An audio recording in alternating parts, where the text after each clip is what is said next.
அப்பாங்க இல்லை இல்லை நான் எமோஷன் ஆகக்கூடாதுன்னு தான் இருக்கேன்.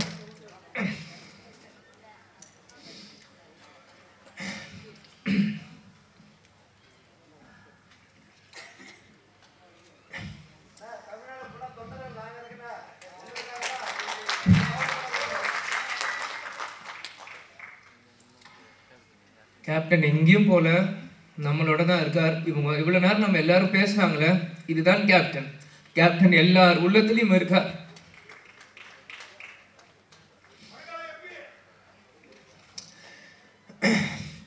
அதெல்லாம் எனக்கு முக்கியம் இல்லை. கடைசி வரைக்கும் நம்ம விஜயகாந்த் பையன்றது எனக்கு தெரியும்.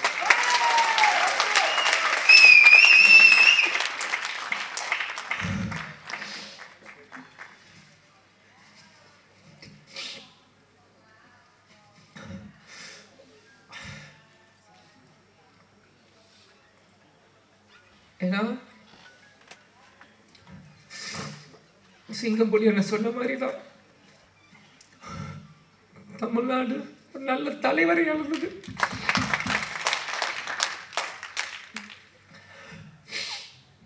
சாரி. ஏன்னா நான் அப்பா இறந்து 1 வருஷம் ஆயிடுச்சு, இன்னும் அழுதுட்டு இருக்காங்க. நிறைய பேர் கிண்டல் பண்றான். இந்த உயிர் கடைசி செகண்ட் உலகத்தில் இருக்க என் அப்பாவை நினைச்சிட்டே தான் இருப்பேன். எங்க அப்பாவை நினைச்சு தினந்தோறும் நான் அழுவேன். அது எந்த அசிங்கமும் இல்லை, எந்த கோலத்தனமும் இல்லை. ஏன்னா நான் தோல்வியை நினைச்ச அழுகலை, என்னை சூழ்ச்சியில் தோக்கடிக்க நான் அழுகலை. எங்கள் அப்பாவை நினச்சி எங்கள் அப்பாவை மிஸ் பண்ணுறேன், நான் அழுவேன். அதுக்கு எந்த இதுவும் இல்லை. நிச்சயம் கேப்டனோட பிளெஸ்ஸிங் இந்த படத்துக்கு இருக்கும்.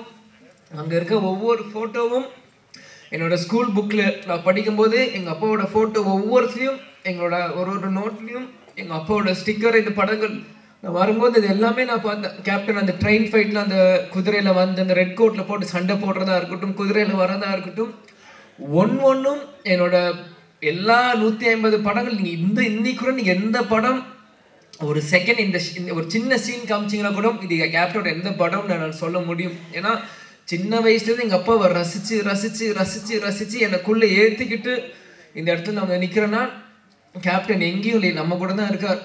கேப்டன் ஒரு மிக சிறந்த தலைவர். அவரோட கொள்கைகளையும் லட்சியத்தையும் வெல்வதற்காக தான் இந்த விஜயபிரபா நான் நிற்கிறேன். எனக்காக இங்கே இல்லை. நிச்சயம் இந்த படம் 100 நாட்கள் மேலே ஓடணும். அதுக்கு அந்த சப்போர்ட் மீடியா பர்சன்ஸும் சரி, தொண்டர்களும் சரி, ரசிகர்களும் சரி, இப்போ இருக்க ஜென்ரேஷன்ஸ் எல்லாருமே இந்த சப்போர்ட் நீங்கள் பண்ணணும்னு நான் கேட்டுக்கிறேன். அனைவருக்கும் வணக்கம். கேப்டன் பிரபாகர் இந்த படம் பார்த்தீங்கன்னா உண்மையிலேயே ஒரு தமிழ் சினிமாவில் எவர் கிரீன் படம். இன்றைக்கும் ஒரு அசைக்க முடியாத ஒரு டைட்டில். இந்த க்ரூ இருக்காங்கன்னா அது மிகையாகாது. அன்றைக்கி கேப்டனும் சரி, பப்பானா லைக் ரவுத்தர் சாரை வந்து நான் சின்ன வயசுலேருந்து பப்பா அப்படின்னு கூப்பிடுவேன். அது ஏன்னு எனக்கும் தெரியாது. அது பப்பான்னு தான் அவரை நான் கூப்பிடுவேன். அது பாப்பான்றது சின்ன வயசில் பப்பாவாக மாறிடுச்சு எனக்கு தெரியல. அதனால் அது அப்பான்னு தான் அவரை நான் கூப்பிடுவேன். ஸோ கேப்டனும் ராவுத்தர் வாப்பாவும் 2 பேரும் ஒரு மிகப்பெரிய ஒரு படத்தை உருவாக்குறதுக்கு முக்கியமான காரணமாக இருந்த செல்வமணி சாரும் இந்த நேரத்தை நான் சொல்லிக்கிறேன். இந்த கேப்டன் பிரபாகரன் நீங்கள் பார்த்தீங்கன்னா இது கேப்டனோட 100வது படம். ஆனால் கேப்டன் மறைந்து ரீரிலீஸ் ஆகி இது கேப்டனோட முதல் படமாக நம்ம எல்லாருமே அதை கொண்டாடணும். கேப்டன் நடித்தது 156 படம்.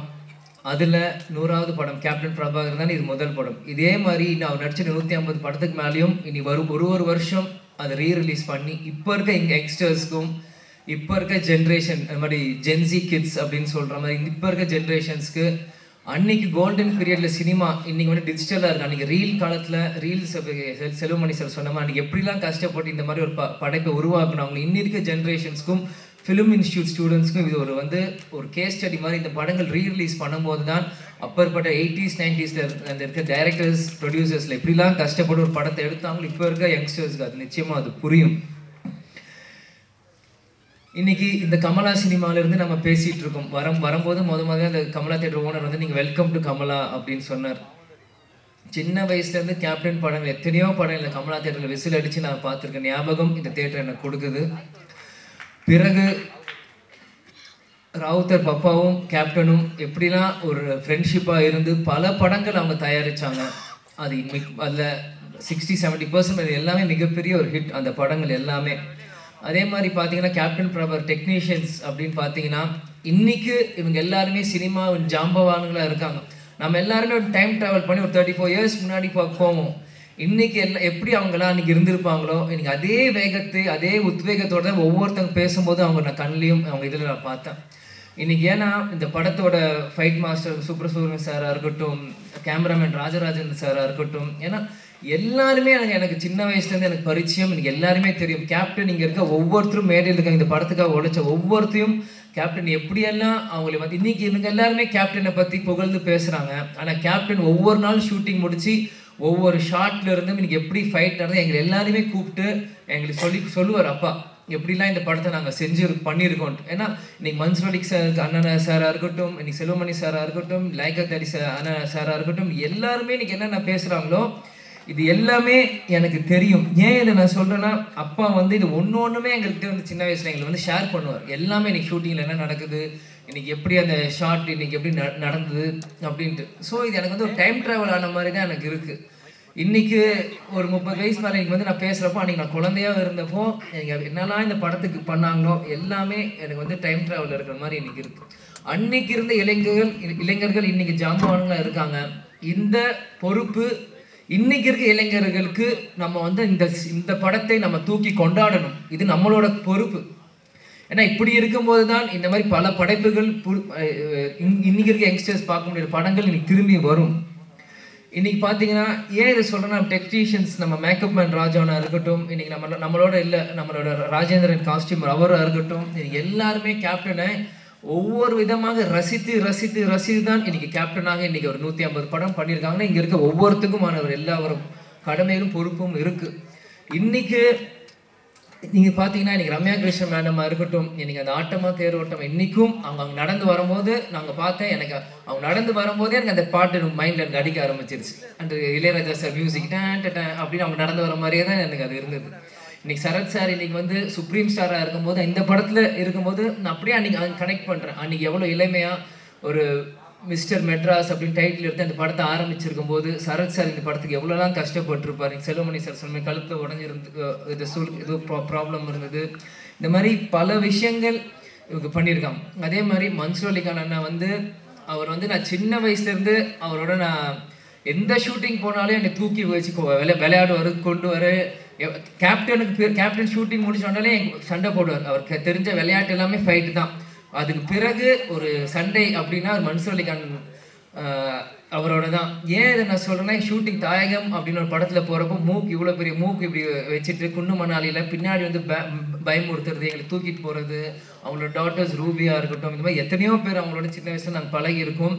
அவர் கேப்டன் பிரபாகர் அப்படின்னு பண்ணும்போது என்னைக்கு கேப்டன் அவரை உருவாக்குனாரோ கேப்டன் மறைந்த அந்த டிசம்பர் 28 கேப்டன் காலடியிலே கடைசி வரைக்கும் இருந்து கேப்டன் இறுதி அழிஞ்சு செஞ்ச ஒரு நல்ல உள்ளம்தான் மன்சூர் அலிகான் அவர்கள். இந்த மாதிரி இது வந்து எனக்கு வந்து இது வந்து ஒரு படத்துக்காக நான் வந்து பேசுகிறனோ இல்லை இவங்க டெக்னீஷியன்ஸ் அவங்க முன்னாடி பேசணும் எனக்கு இல்லை. இவங்க எல்லாருமே எனக்கு ஒரு ஃபேமிலி மாதிரி தான் எனக்கு தெரியுறாங்க. ஏன்னா செல்வமணி சார் அவர் சொன்ன மாதிரி அவர் எப்பயுமே அவர் காரில் வருவார், அவர் வீட்டுக்கு போவார், ஹாய் சொல்லுவார், ஹலோ அங்கிள் நாங்கள் சொல்லுவோம், நாங்கள் விளையாடிட்டு இருப்போம். சிவா சாராக இருக்கட்டும், இது யாராக இருக்கட்டும், நாங்கள் சின்ன வயசுலேருந்து அவங்கள சுற்றி தான் நாங்கள் வளர்ந்துருக்கோம். இன்னைக்கு ஒரு அடுத்த ஒரு தலைமுறை வரும்போது என்னை முன்னிலைப்படுத்தி என்னை கொண்டு வரும்போது உண்மையிலே எனக்கு ரொம்ப ஒரு கௌரவமான ஒரு பெருமையான விஷயமா இதை நான் பார்க்குறேன். நிச்சயமாக ஏன்னா நான் எப்பயுமே அப்பா கிட்ட கேட்பேன், எனக்கு எதுக்கு விஜய் பிரபாகரன் பேர் வச்சிங்க, அவனுக்கு சண்முக பாண்டியன் வச்சு. ஏன்னா ஸ்கூலில் எல்லாருமே கேட்பாங்க. இப்போ இருக்கும்போது ஸ்கூலில் படிக்கும்போது what is your father sir name last name வரும்போது விஜய் பிரபாகர் அப்படின்னு நான் சொல்லுவேன். விஜய் காந்த் எதுக்கு உங்களுக்கு காந்த்னு வைக்கல பிரபாகர்னு வச்சிங்க அப்படின்னு எல்லாரும் கேட்பாங்க. அப்போ நான் சின்ன பையனும் அப்பாட்ட போய் கேட்டேன், எதுக்குப்பா எனக்கு விஜய் பிரபாகரன் பேர் வச்சிங்க அப்படின்னு சொல்லும்போது இந்த படத்தோட 100வது படம் எடுக்கிறப்போ நீ பிறந்த பிறகு இலங்கை விடுதலை புலி பிரபாகர் அவர் நினைவாக நான் இந்த பேரை வச்சேன் அப்படின்னு. ஆனால் இந்த பேர் உனக்கு இப்போ வச்சது உனக்கு புரியாது, நான் நாளைக்கு இல்லைனாலும் இந்த பேர் உன்னை பேர் சொல்லி உனக்கு உயர்த்தும் அப்படின்னு. எனக்கு சின்ன வயசாக இருக்கும் அது எனக்கு பெருசாக எனக்கு புரியல. ஆனால் இன்னைக்கு இந்த படத்துக்கு வந்து இந்த ஆடியோ லான்ச் முன்னாடி உங்கள்கிட்ட பேசும்போது தான் இந்த செகண்ட் தான் எனக்கு 100% அது வந்து நான் உணர்றேன். ஏன்னா இந்த இப்போ இருக்க ப்ரொடியூசர் நம்ம கார்த்திக் டிஸ்ட்ரிபியூட்டர் வந்து போன வாரம் கட்சி ஆஃபீஸில் என்னை வந்து சந்திச்சு இந்த மாதிரி நீங்கள் கண்டிப்பாக இந்த படத்துக்கு நீங்கள் வரணும் ஆடியோ லான்ச்சுன்றப்போ அன்றைக்கி செல்வமணி சாரும் கூப்பிட்ருக்காங்க அப்படின்னோட எனக்கு வந்து மறுப்பு சொல்ல முடியல. ஏன்னா என்றைக்குமே நான் நோ சொல்ல மாட்டேன். அன்பால் கூப்பிட்டாங்க எங்கே இருந்தாலும் நான் ஓடி வந்துடுவேன். அன்றைக்கி வந்து கண்டிப்பாக வரணும் அப்படின்னு சொல்லியிருந்தேன். செல்வமணி சாரே சொல்கிறாரு, படத்தோட டைரக்டர் இவர் சொல்லும் போது எப்படி பண்ணுறப்போ. ஆனால் உள்ளம் தேடி இல்லம் நாடி அப்படின்னு சுற்றுப்பயணம் அன்றைக்கி நம்ம தொடங்க ஆரம்பிச்சிட்டோம். தொடங்குறப்போ எப்படி சொல்கிறேன்னு தெரியல. முந்தா நேற்று பார்த்தாதீங்க ஃபோன் கண்டிப்பாக வரணும் அப்படின்னு சொல்லிட்டான். சரி வரேன் அப்படின்னு சொல்லியிருக்கேன்ற. நேற்று திருப்பத்தூரில் பிரச்சாரம் போயிட்டுருக்கோம். பயங்கர மழை, வண்டி வரவே முடியல.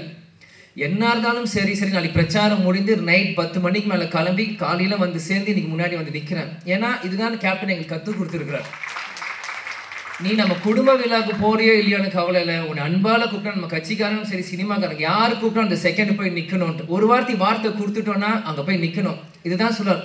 துளசி கூட வாசம் மாறினால் மாறும், ஆனால் தவசி ஃபுல்லாக வார்த்தை மாறக்கூடாதுன்னா அது இது ஒரு முன்னுதாரணம். இதுக்காக இந்த 35 வருஷத்துக்கு பிறகும் இந்த படம் வந்து இங்கே ரிலீஸ் ஆகுதுன்னா கண்டிப்பாக அப்பா எனக்கு அந்த பேர் வச்சிருக்காரு. இந்த படத்தை கொண்டாட நீங்கள் லட்சக்கணக்கான தமிழர்கள் இங்கே உலகம் முழுவதும் இருக்காங்க. இந்த இடத்தில் நான் இன்னைக்கு கேப்டன் இல்லை, அன்னைக்கு நான் பிறந்தேன், ஆனால் இன்னைக்கு அப்பா நம்ம கூட இல்லை.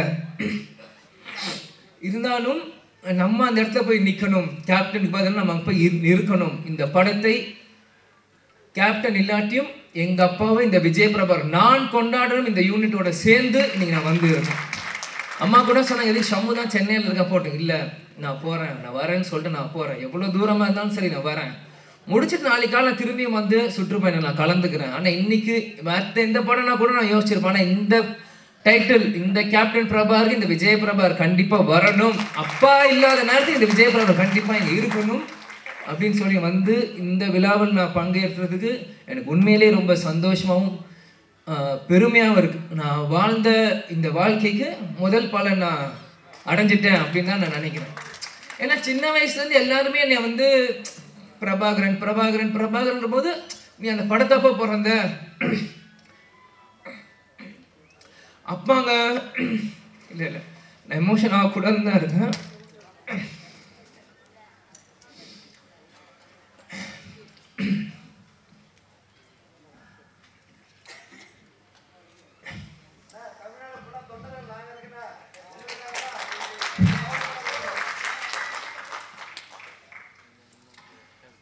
கேப்டன் எங்கேயும் போல நம்மளோட தான் இருக்கார். இவங்க இவ்வளோ நேரம் நம்ம எல்லாரும் பேசுனாங்களே, இதுதான் கேப்டன். கேப்டன் எல்லார் உள்ளத்துலையும் இருக்கார்.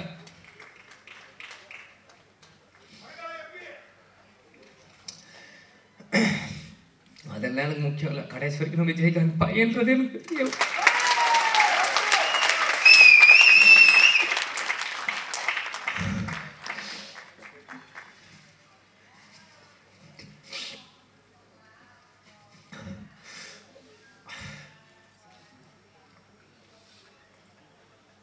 ஏன்னா சிங்கம்புலி என்ன சொன்ன மாதிரி தான் தமிழ்நாடு ஒரு நல்ல தலைவரை இழந்தது.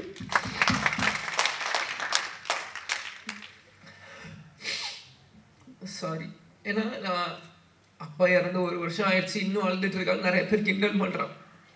இந்த உயிர் கடைசி செகண்ட் உலகத்தில் இருக்க அப்பாவை நினைச்சிட்டே தான் இருப்பேன். எங்க அப்பாவை நினைச்சு தினந்தோறும் நான் அழுவேன். அது எந்த அசிங்கமும் இல்லை, எந்த கோலத்தனமும் இல்லை. ஏன்னா நான் தோல்வியை நினைச்ச அழுகலை, என்னை சூழ்ச்சியில் தோக்கடிக்கணும்னு அழுகலை. எங்கள் அப்பாவை நினச்சி எங்கள் அப்பாவை மிஸ் பண்ணுறேன், நான் அழுவேன். அதுக்கு எந்த இதுவும் இல்லை. நிச்சயம் கேப்டனோட பிளெஸ்ஸிங் இந்த படத்துக்கு இருக்கும். அங்கே இருக்க ஒவ்வொரு ஃபோட்டோவும் என்னோட ஸ்கூல் புக்கில் நான் படிக்கும்போது எங்கள் அப்பாவோட ஃபோட்டோ ஒவ்வொருத்தையும் எங்களோட ஒரு நோட்லேயும் எங்கள் அப்பாவோட ஸ்டிக்கர், இந்த படங்கள் நான் வரும்போது இது எல்லாமே நான் பார்த்தேன். கேப்டன் அந்த ட்ரெயின் ஃபைட்டில் அந்த குதிரையில் வந்து அந்த ரெட் கோட்டில் போட்டு சண்டை போடுறதா இருக்கட்டும், குதிரையில் வரதா இருக்கட்டும், ஒன்றும் என்னோட எல்லா 150 படங்கள் நீங்கள் இன்னைக்கு கூட நீங்கள் எந்த படம் ஒரு செகண்ட் இந்த ஒரு சின்ன சீன் காமிச்சிங்கன்னா கூட இது கேப்டனோட எந்த படம்னு நான் சொல்ல முடியும். ஏன்னா சின்ன வயசுலேருந்து எங்கள் அப்பாவை ரசித்து ரசித்து ரசித்து ரசித்து எனக்குள்ளே ஏற்றிக்கிட்டு இந்த இடத்துல நம்ம நிற்கிறோன்னா கேப்டன் எங்கேயும் இல்லை, நம்ம கூட தான் இருக்கார். கேப்டன் ஒரு மிக சிறந்த தலைவர். அவரோட கொள்கைகளையும் லட்சியத்தையும் வெல்வதற்காக தான் இந்த விஜயபிரபா இங்கே நான் நிற்கிறேன், எனக்காக இங்கே இல்லை. நிச்சயம் இந்த படம் 100 நாட்கள் மேலே ஓடணும். அதுக்கு அந்த சப்போர்ட் மீடியா பர்சன்ஸும் சரி, தொண்டர்களும் சரி, ரசிகர்களும் சரி, இப்போ இருக்க ஜென்ரேஷன்ஸ் எல்லாருமே இந்த சப்போர்ட் நீங்கள் பண்ணணும்னு நான் கேட்டுக்கிறேன். அதனால் எல்லாருக்கும் நன்றி. சாரி நான் அழுதுருக்கூடாது சொன்னேன், அழுது மன்னிச்சுக்கோங்க. அதே மாதிரி இவ்வளோ நேரம் மீடியா பர்சன்ஸ் இருந்தீங்க, 11 ஆச்சு. உங்களுக்கும் முன்னாடி நன்றியை நான் தெரிவித்துக் கொள்கிறேன். குரூவுக்கும் நன்றி. நன்றி, வணக்கம். Thank you. Thank you so much sir. வாழ்த்துக்கள். நன்றியுரை வழங்குவதற்காக ராவுத்தர் ஃபிலிம்ஸ் தயாரிப்பாளர் திரு அபுபக்கர் அவர்களை அன்புடன் அழைக்கிறோம்.